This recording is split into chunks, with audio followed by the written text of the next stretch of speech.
Welcome back to Digging Deeper.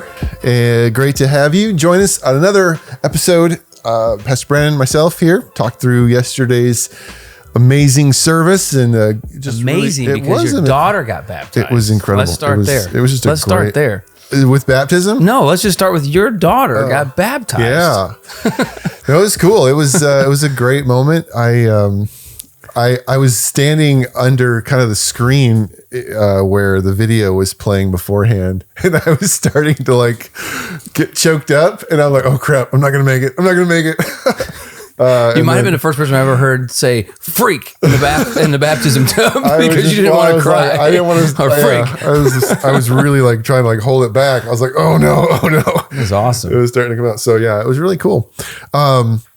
Yeah, and I actually that might be a good place to start. Anyway, I was thinking through just every time we do Dig Deeper, there's sometimes a mix between whether or not we're going to like dive into the message or just more of other things that go on. And this is always a great time to sort of ask other questions. And one thing that stuck out to me yesterday, and I liked this, but I thought to myself, I wonder if people listening or sitting out there watching this might question this. Number one, we had at second service, we had 6 baptisms, I think. And I think we had 5 different people do them. Yeah. And all 5 of them said different things during their actual baptism. Like they all had different quote unquote scripts, basically.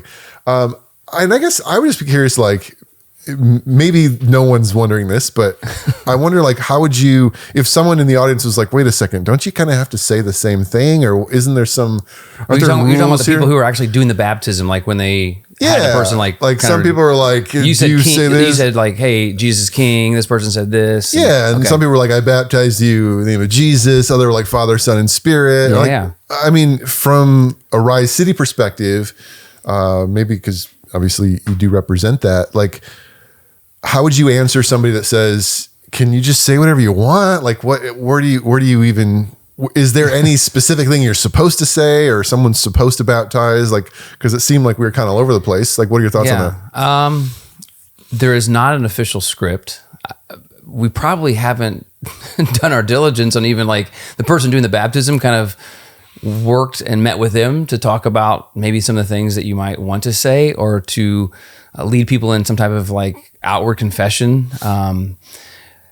Like I know one of the guys was baptizing one of the students in a small group. Like I could tell he had like a little piece of paper and he was reading it because he was like, oh my gosh, I don't want to mess this up. So what do I say? And I could tell that his was a hybrid of things he'd probably heard me say, you say, and other people he's watched baptize, others say. But overall, like I haven't probably even thought about that. It may be a good idea for us to like talk to people who are doing the baptisms just to help encourage them to have some type of a confession of Christ being their Savior and their Lord. But whether or not they say Lord or they say King, every time I do a baptism, I say death, burial, resurrection as I dunk them. That's not something like you didn't do that with your daughter. I don't think it has to be done. I don't know if there's a prescription as far as the words. I don't see even John the Baptist baptized Jesus. I don't know what words he used in the name of the Father, you, and the Holy Spirit. So I think it's a matter of definitely having some type of acknowledgement of Christ as King, Savior, Lord. It seems like the name of the Father, Son, Holy Spirit is probably a good thing based upon the Trinity. But I don't know. I hadn't thought about that. You think we should do that?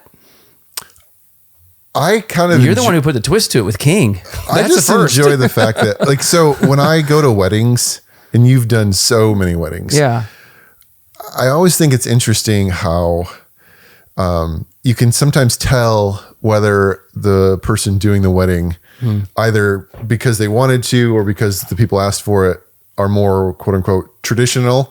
You have the very traditional language of do you take, and then I've been to other weddings where it's like, just say whatever you want.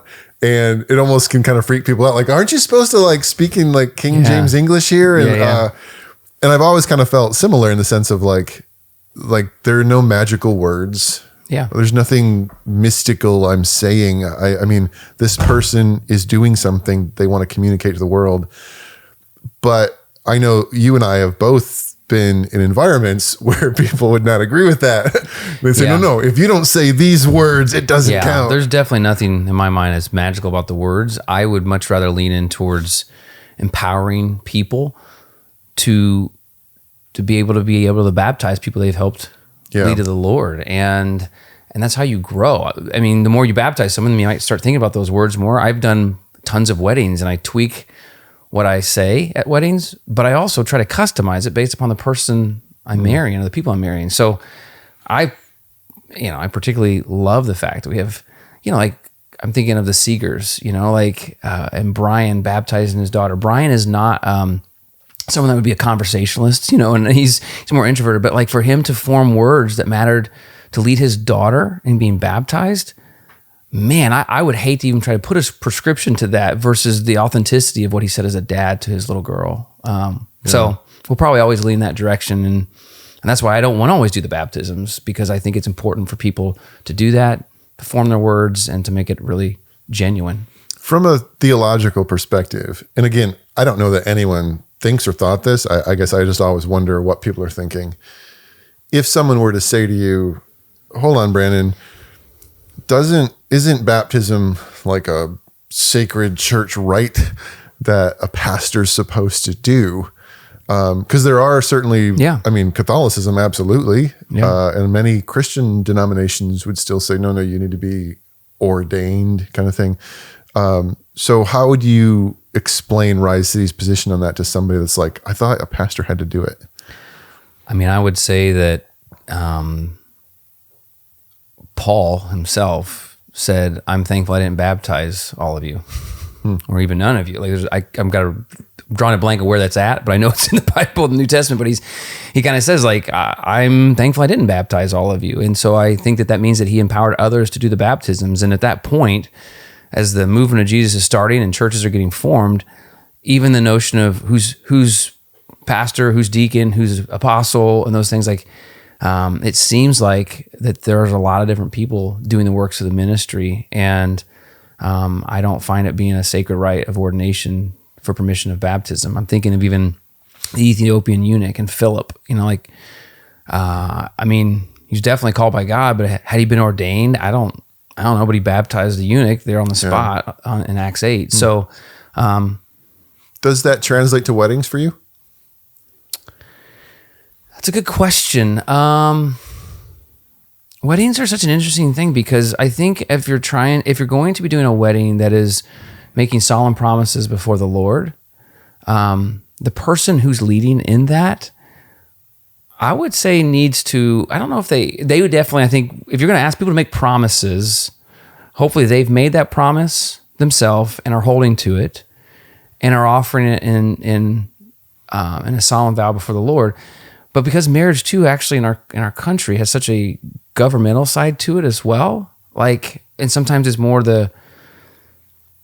I don't know. Like, I don't know if you have to be ordained, because people can go online and get ordained. Ordination in and of itself in the Christian tradition. Yeah. Like you're in California. So I just think it's more of integrity of the person pronouncing the blessing. But I do see that there's probably different rites that a priest or a pastor has, that I think that they've taken a vow to try to lead people in this direction. So I think there's merit to it, but I don't have a problem if someone leads another person and they have integrity in what they're asking the promises to be made, and they consecrate before God.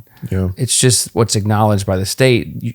By the state standard, you have to have an ordination certificate to actually be seen as a legally married couple. And so that's where there's this weird mix, at least our country, of like, who's ordained? Is that a pastor? And like you said, like, you don't have to have an ordination in California anymore. So I don't even think you have to have a license in California anymore. I don't know. I know you don't in Kansas. A lot of states are undoing that. No, I wasn't asking because I have an agenda. When things that are traditional or cultural change, I think sometimes people are like, wait, was that a rule, or was that just a cultural thing? I do think there's something to be said about even the person getting married, or the person,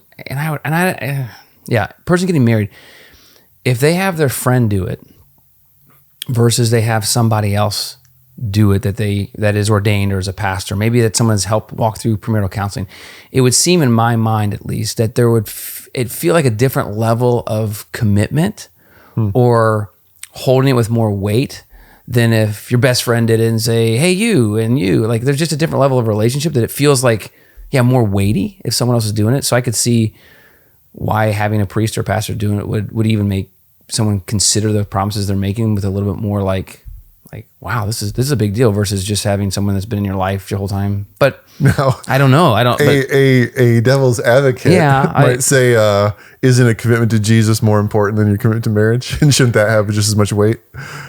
Sure. And I don't actually believe. I'm not. I don't know either. The thing is, like, this is so fascinating about these. Like, I've never thought about these things in my life. So when you were there yesterday evaluating, and you're like, I'm wondering what other people think. I'm like, I just wasn't even thinking that. Yeah. So I didn't think of it in the sense of, I literally just like, because sometimes, and here's a random example, but sometimes Ben or John will sing a song, and it'll have a really weird lyric.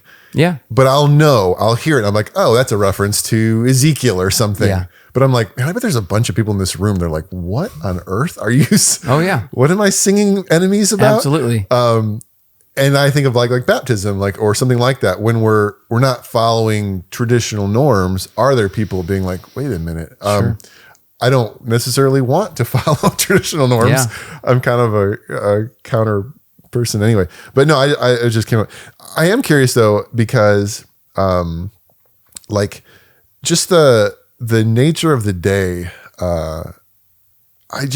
there's no question here, but I love how full the auditorium was. Yeah. And not because oh, yay, people come to our church, but it was to me, the point of this, why are we doing this, is that you are telling the world something. And so I'm always a little bit sad, not theologically, just like when a person's like, oh, I got baptized in my swimming pool with my dad by ourselves. I'm like, I'm glad you made the commitment to follow Jesus, but you kind of missed the most amazing part of why you're even doing this, is to tell all these people that you're doing it.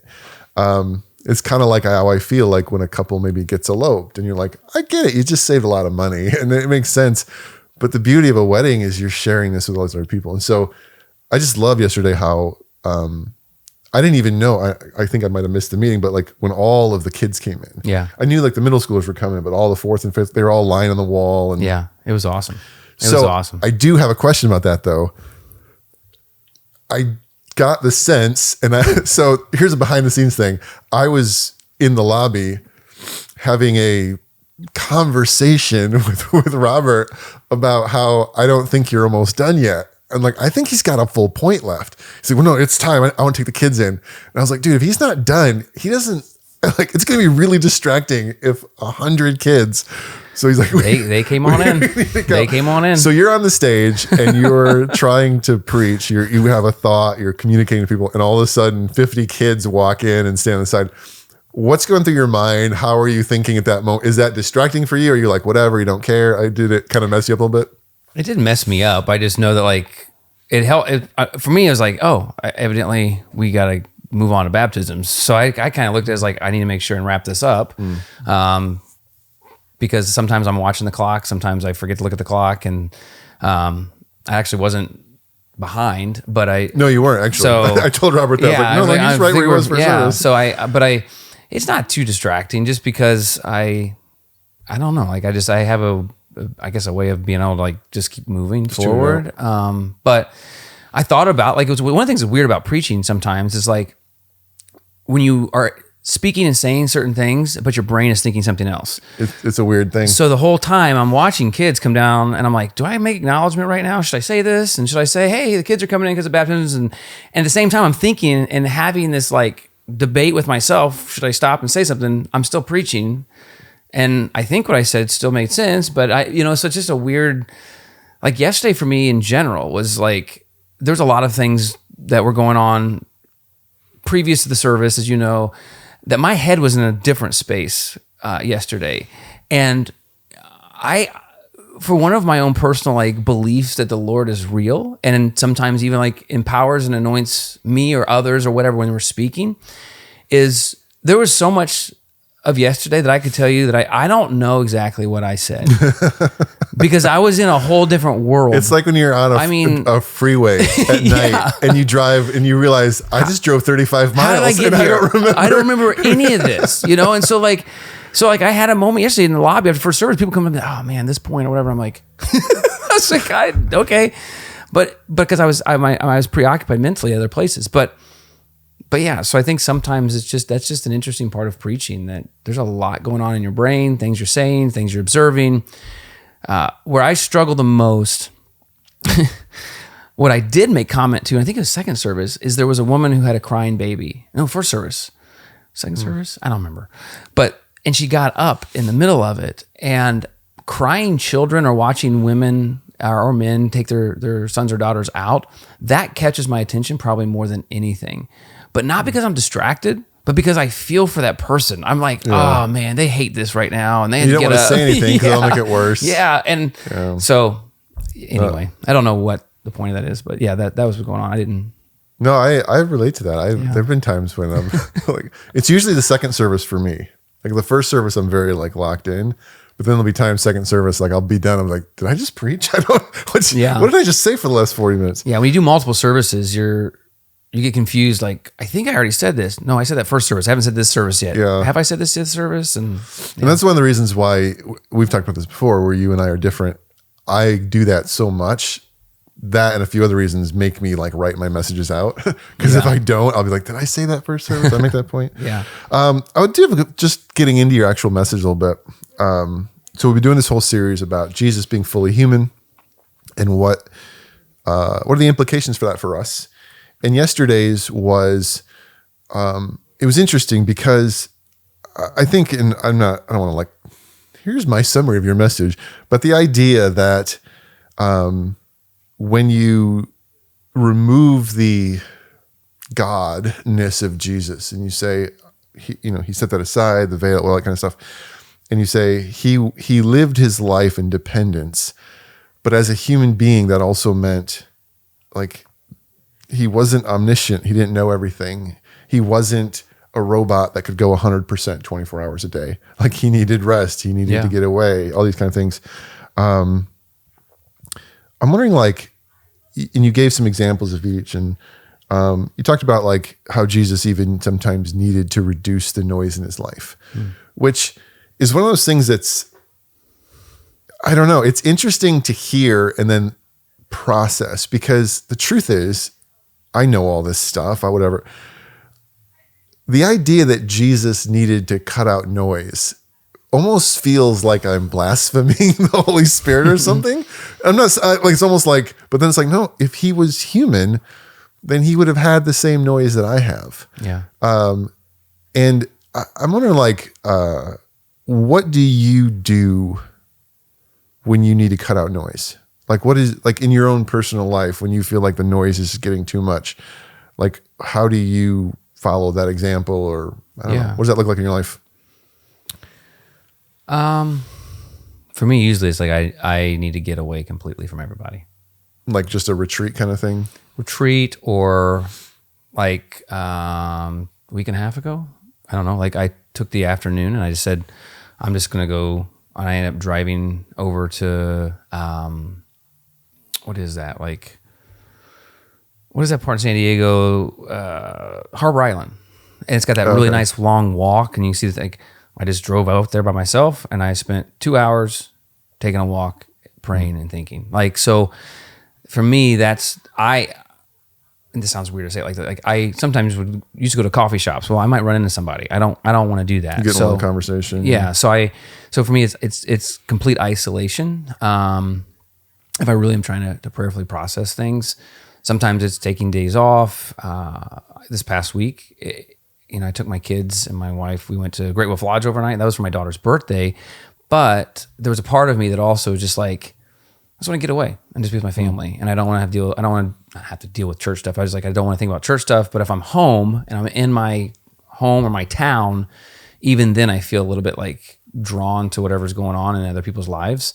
So I'm one that like, I need to like get isolated completely, or just with a few people, but still those people that they aren't looking to me as pastor, but they're looking to me as like dad or husband.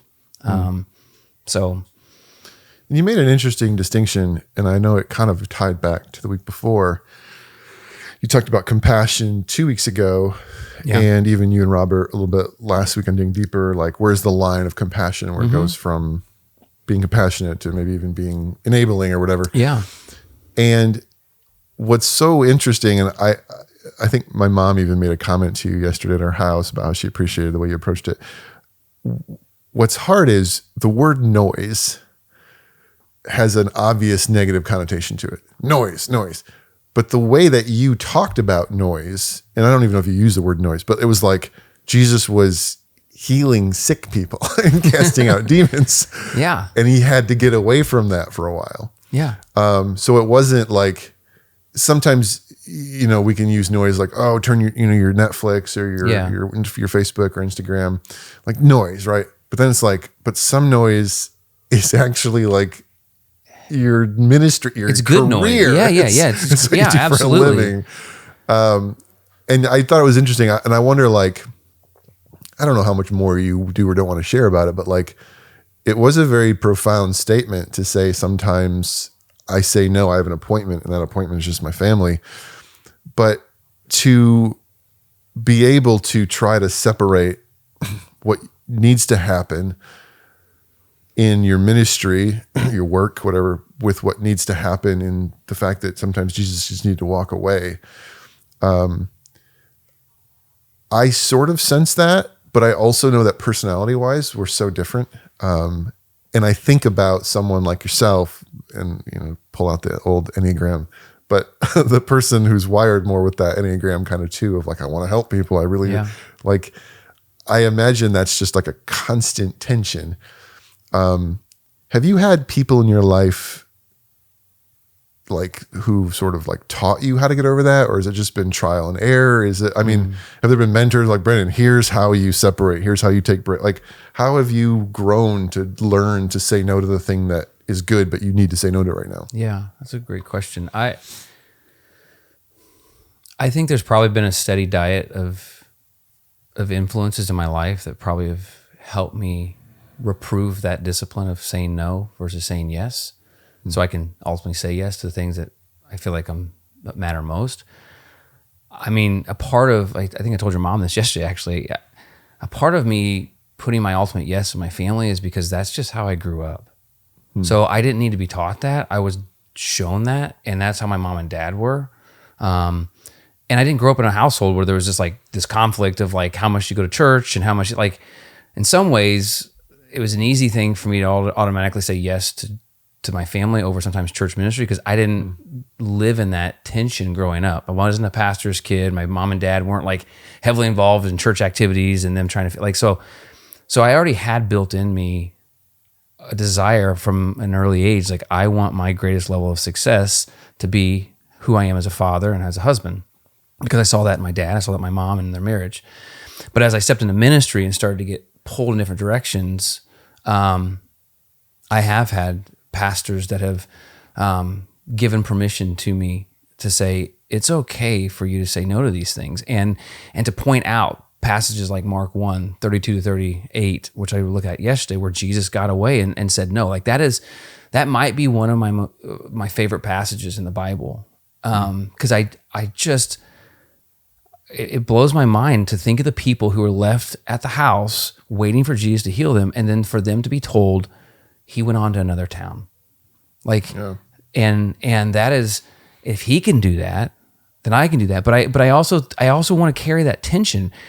He did that, but it's not like he wasn't like available the night before. He'd healed people, he'd been there, but he took time to ask God, what's the next thing? And he also, even Jesus in his humanity, didn't see himself to be the answer to everyone at every moment. That's a wild concept. Yeah, he told his disciples to do it. Yeah, he had other people do it. And so, well, how'd you word it yesterday? You said, I don't misquote you. You said, I asked them, do you need help or do you need Brandon? Yeah. And so, that particular question, I actually got from Larry Osborne and Chris Brown probably 6 or 7 years ago, as they were talking about it. And Chris Brown, mentioned that exact phrase. Is like he has a secretary or whatever, a admin, and so when they call to set up appointments, like I set my own appointments. I don't have one of those. That'd be awesome, but John wants to do it. yeah, but he said they had trained the admin to say, like, when they're calling, do you need Chris or do you need help? And because if you need help, I can get you help right away. But if you need Chris, let me look at his calendar. And Chris had blocked out certain times on his calendar to put priority to certain things. And so, and when I saw, for me, it's like that looks great for Chris or Larry, but when I see it in the life of Jesus, I was like, that to me is a scriptural conviction. I was like, this is okay. And I think the other thing too is not only influences, but evidence. Like we live right now in a track record of evidence of people who have burned out, who have forfeited their families, who have chose to pursue scandalous relationships or all that kind of stuff. And it's like, I don't want that to be my story. I don't want my kids to have to deal with that. And I don't want the people at Rise City to. And so I know, my no is ultimately even saying yes to Rise City's longevity.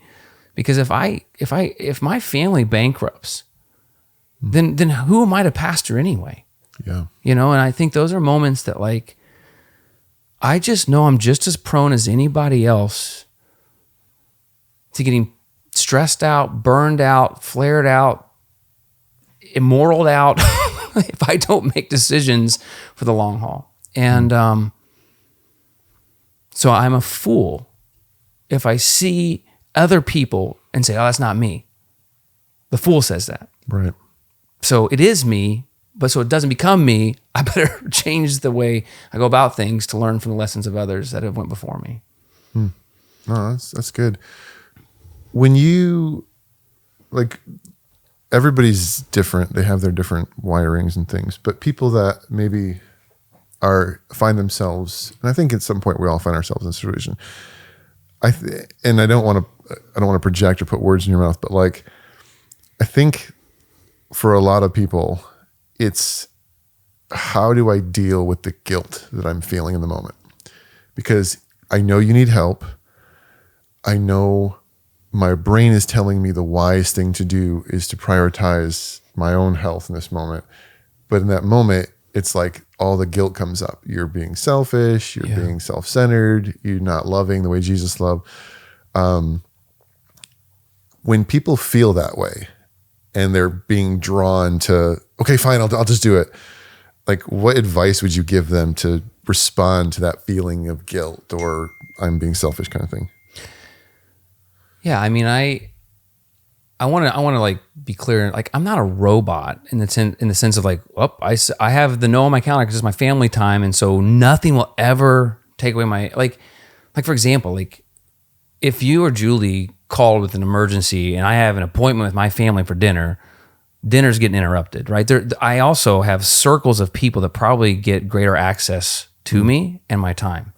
So I think it's important to say to everyone, like, and we're going to kind of look at this week, like in the circle of relationships that even Jesus had, Peter, James, and John and the three had more of Jesus' time and attention than the 12, and those 12 had more of Jesus' attention than the 72, and those 72 had more of Jesus' attention than the 120, and those 120 had more attention than the 500, like these different circles of relationships. So I have circles, and those circles get my priority. But I think the other thing is, though, is at least in my profession, a lot of times when people come and it's an emergency, the emergency is a result of like not taking good care up to that point, and now everything's blown up. So it's like, so a marriage implodes, and it's like, well, I want to be there and love and help and serve and all those types of things, but the last year has been a lot of neglect. It's kind of like, oh, my car broke down. Well, yeah, but you haven't got an oil change in 4 years. So let's get oil changes. Let's meet, let's talk, let's pray, let's grow in godly character. But just because everything just blew up, and now it's my responsibility to I can't fix it anyway, because there's a year, 2 years of track record of whatever. And that's not the case for everyone. Like, I've been in situations where the person that they're married to, that someone has an affair, and that's not necessarily the fault of the one who didn't have the affair. So like, how do I show compassion in those moments and be there and help? But sometimes like there's other moments where my kid just did this, and it's like, dude, you haven't been home for a year. You've been on the road with work, and you're wondering why he doesn't like you. And so I think that some of the alleviation of guilt is saying, one, Jesus is the greatest answer. So the best thing I can do is to point people initially to pray and seek him. And if they do that first, then I can get back to you. And like tomorrow's still tomorrow. It's not that big of a deal. And Jesus is a better healer than I am anyway. But second, to take more intentionality to help people in their everyday lives and invest in people so that they might not end up in crisis, or you might not end up in crisis, and to say, for what I could do when I could do it, I did it. Is it fair to say, I'm processing what you're saying, like, I'm just making these up as terms, but there's essentially a difference between a coach and a crisis counselor. Yeah. And a coach is like, I want to walk with you, show you how to train well, show you how to get ready for the game. The crisis counselor sits with you after you just got destroyed by the other team and you're crying and you're off in your locker room. And almost saying like, which of those two things really is the most valuable use of the time that I have available? Now, obviously, any pastor has to be ready and available at some point for crisis counseling. It's part of the job. But to say the real value, though, is actually coaching you before you're in crisis to show you how the Word of God wants to keep you out of that crisis. Yeah. Is that kind of where you were going? Or, I would say that. And that doesn't necessarily mean that you're not going to still, even if you coach really well, you still might get blown out by a team. You know? Right. But in terms of how you're saying, like, where the bulk of my time is going, it's going to go helping people learning how to avoid those mistakes before they happen. And there are people who are, I would say, better trained for crisis management than I am, especially in trauma-related situations. So I can be there, even if I'm there in those crisis moments.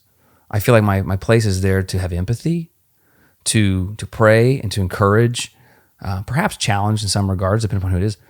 But I'm also then looking externally for help because there are people who have been trained for this. Because generally crises are not getting solved in the immediate future. Like it's gonna take time, and I want to lean into people's gift sets too that can do that. So, I definitely wrestle with the tension. Like, and it's not like I don't have guilt. Like I wish that I didn't have the guilt gene. Some people I know that they just don't feel guilt, and you're like, man, how does that not bother you? Like you're just a jerk, like all the time. You say no to everything. And you're not like having any empathy. That's not my story. But I think after now doing this for 20 something years. And ultimately, I go home and I look my wife in the eyes and I look my kids in the eyes. And I hope that they're the eyes that I keep looking at far longer than anyone that's in a crisis. Yeah. So that's reminds me of like, I can't neglect this at the expense of those things. So, but it's a tension. And I would say to some people, like I have the Enneagram 2, whatever. I'm prone to want to move and to help. And so I have to work on saying my no. Well, there's some people that aren't. Maybe they're Enneagram type. They're prone to. They're already isolationist. They're already like, I want to be by myself. Who would be like that? I don't know. What are you talking about, Brandon? So I would say, and so I worried yesterday. Yesterday is like one of those things. Some people look at that and be like, look, I'm justified in saying no and going by myself all the time. Yeah. Well, don't miss verse 32. He'd spend a night exercising compassion, and so it was a both and. So some people might need you need to actually put more yeses in this realm because you've been in self-preservation mode and just by yourself, where others, you've only said yes, and now you need to actually consider ways to preserve yourself because you got nothing left of yourself to give to anybody. Yeah. No, I think that's a very fair thing to say. I mean, it's one of the reasons why I enjoy being challenged by people like you and Matt and others that have a very different natural bent as a person.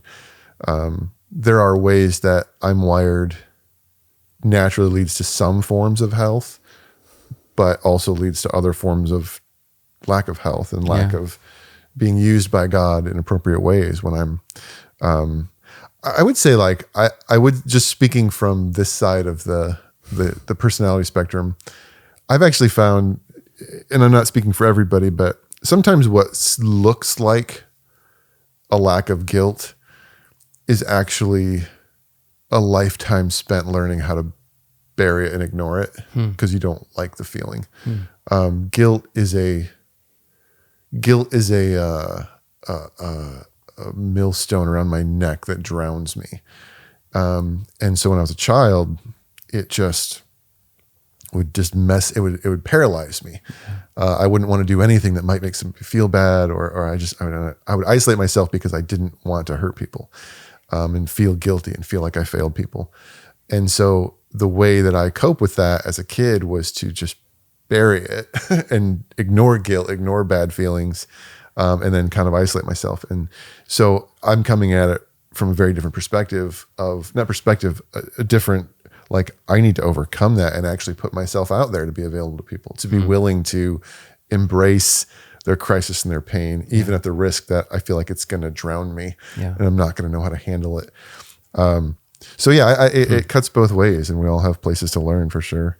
And then there's a side of it that I still wrestle with too. Is like, I don't want to make family an idol, right? There's that whole side too. It's like there's a part of just if my family's, that's it, at the expense of even what I'd say is a kingdom agenda. Like, so there's always tensions to manage, and sometimes I probably do a better job at that than other times. But like, I also have to like look at, like, I have to also teach my kids at times. Sometimes kids, I need to like say no right now because this is really important. And that teaches my kids along the way that, like, you know, you can't just be isolated to the family either. The family is ultimately sent to serve just as much as I am. And so we're together in this. And so I would say I hope this isn't too much of a detour, but the last month I have experienced personal experience, not just head knowledge, what so many parents I used to get upset with them about, in the way that they would be tempted to just choose their kids' sports over church. Like, we literally, like, and I mean, Kellen has kind of gotten into soccer. He's enjoying it. He's kind of behind the curve of everybody else that started when they were 4.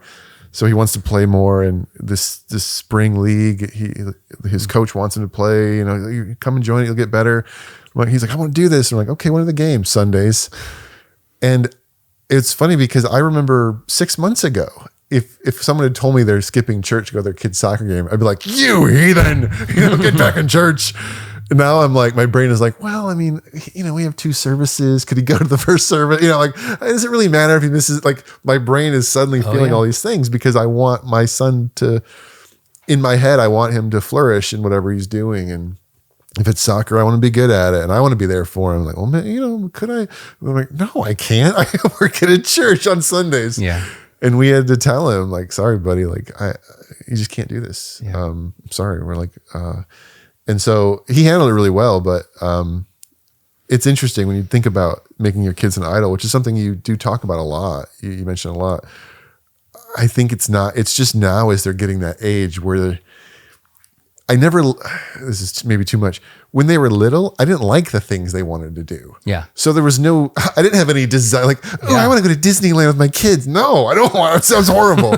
But now that they're growing up and they're doing things that I actually like and enjoy and have some feeling of reward if they're good at it. Now I'm like, oh yeah. Hey, go be a great soccer player or something. That'd be great.